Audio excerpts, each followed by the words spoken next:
એક તરફ સમાજમાં જાતિ અને ધર્મના નામે ભેદભાવની ચર્ચા થાય છે, વિવાદો વિખવાદોની વાતો સંભળાવવામાં આવે છે, પરંતુ આવી સ્થિતિમાં જો કોઈ નાનકડું ગામ આખા સમાજને એકતા અને સમરસતાનો જીવન પાઠ શીખવી દે તો એ ઘટના ખરેખર પ્રેરણારૂપ બની જાય છે.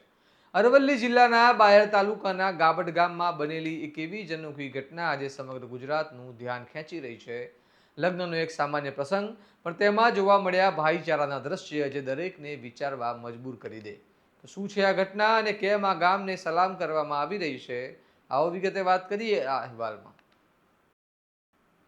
નમસ્કાર, હું છું ચિરાગ વર્ષાબેન, આપ જોઈ રહ્યા છો સ્વમાન. અરવલ્લી જિલ્લાના ગાબડ ગામમાં એક અનોખી એકતા જોવા મળી છે, જે માત્ર એક પ્રસંગ નહીં પરંતુ સમાજ માટે સંદેશ બની ગઈ છે.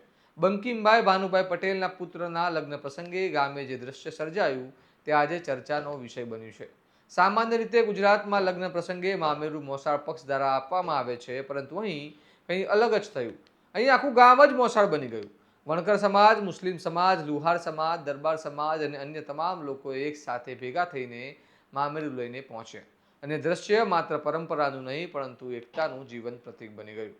એક તરફ અલગ અલગ ધર્મ અને જાતિના લોકો, પણ ત્યાં કોઈ ભેદભાવ નહોતો, કોઈ ભિન્નતા નહોતી, માત્ર એક જ ઓળખ હતી, માણસાઈ.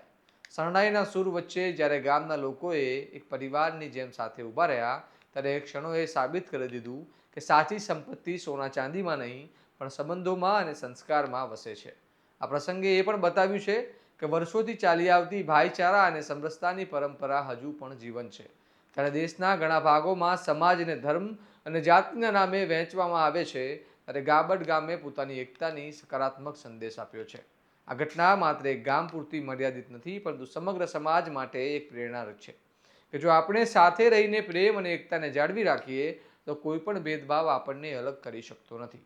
આ જ કારણ છે ગાબડ ગામનો આ પ્રસંગ સમગ્ર ગુજરાતમાં વખાણાઈ રહ્યો છે અને લોકો આ ગામને સલામ કરી રહ્યા છે. હવે સવાલ એ છે કે શું આવી એકતા દરેક ગામ અને શહેરમાં જોવા મળશે? શું આપણે સમાજમાં માણસાઈને પ્રથમ સ્થાન આપી શકીશું? આ મામલે તમારું શું મંતવ્ય છે, અમને કમેન્ટ કરીને જણાવો અને આવા જ વિશ્લેષણાત્મક અહેવાલ માટે સ્વમાનની ચેનલને સબસ્ક્રાઇબ કરવાનું ભૂલતા નહીં. નમસ્કાર.